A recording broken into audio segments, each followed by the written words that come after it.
7 negara Arab yang dapat mengalahkan militer Israel.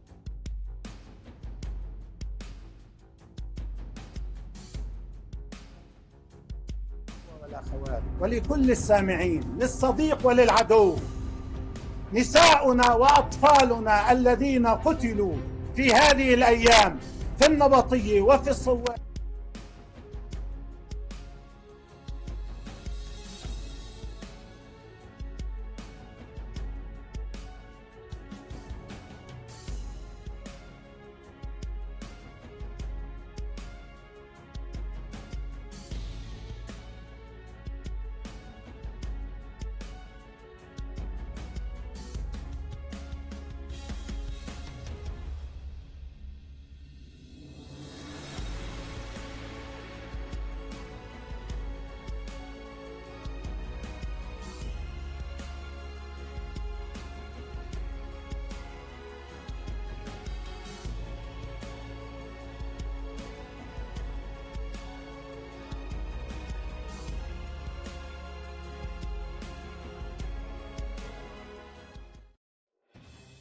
Konflik antara Israel dan negara-negara Arab dapat pecah kapan saja saat ini.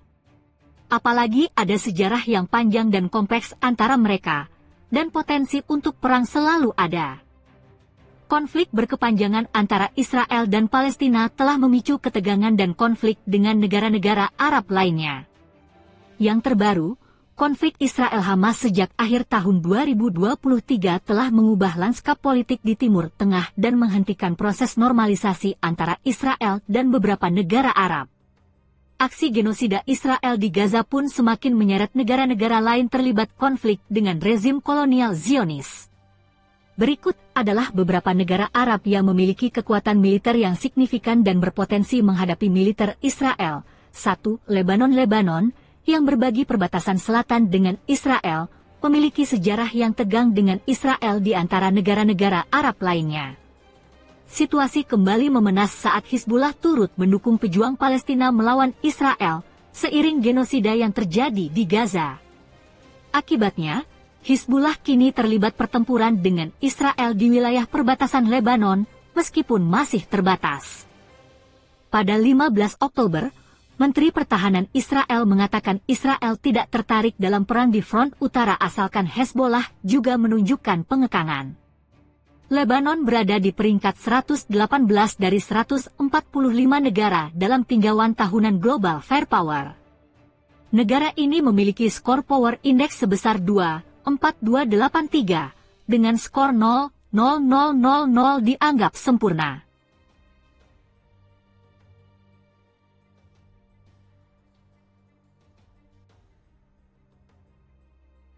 Kerajaan Arab Saudi untuk pertama kalinya dalam sejarah menunjuk duta besar kerajaan untuk negara Palestina.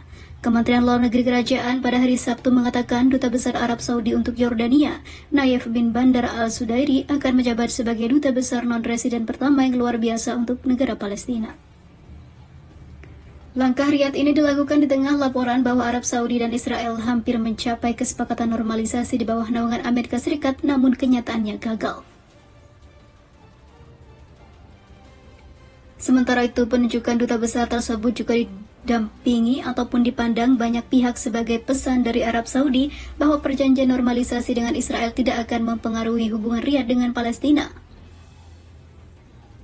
Para pejabat Palestina di Ramallah telah menyatakan keprihatinan atas kemungkinan kesepakatan normalisasi antara Israel dan Arab Saudi dengan mengatakan bahwa mereka tidak tahu apa-apa tentang upaya Amerika Serikat untuk mencapai kesepakatan tersebut.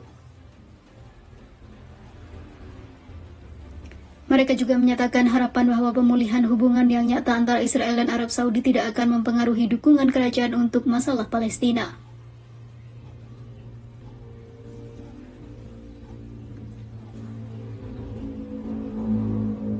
Seorang pejabat senior Palestina memuji penunjukan duta besar Arab Saudi sebagai kemenangan diplomatik dan bersejarah. Sudairi yang akan tetap menjalankan tugasnya sebagai duta besar untuk Yordania juga akan menjabat sebagai konsul jenderal di Yerusalem, kata Kementerian Luar Negeri Arab Saudi. Sebelumnya pada hari Sabtu, diplomat Saudi menyerahkan surat kepercayaannya sebagai ataupun kepada Majdi Al-Haidi, penasehat urusan diplomatik Palestina dalam sebuah upacara di kedutaan Palestina di Amman. Kantor Berita Palestina Wafa melaporkan surat kepercayaan resmi itu akan diserahkan kepada Presiden Otoritas Palestina Mahmud Abbas sesegera mungkin.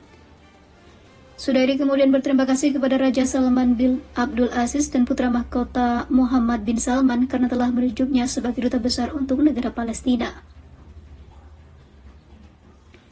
Terima kasih yang tulus dan terima kasih yang sebesar-besarnya atas kepercayaan Tuanku penjaga dua masjid suci dan yang mulia putra mahkota dan juga Perdana Menteri karena telah menunjuk saya sebagai duta besar kerajaan untuk negara saudara Palestina dan konsul jenderal di kota Yerusalem.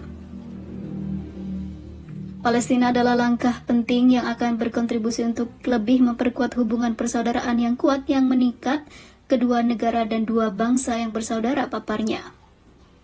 Sudairi mengatakan kepada Al-Mamlaka TV, ini adalah langkah penting yang berimplikasi besar terhadap kesungguhan penjaga dua masjid suci untuk mempererat hubungan dengan saudara-saudara kita di negara Palestina.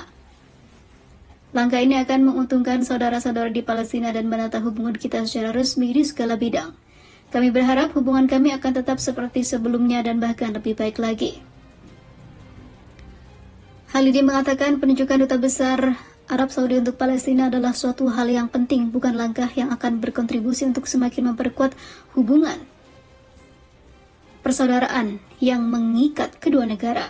Dia menyatakan apresiasi atas sikap tegas Kerajaan Arab Saudi terhadap rakyat Palestina dan dukungan permanennya untuk perjuangan Palestina di semua forum internasional.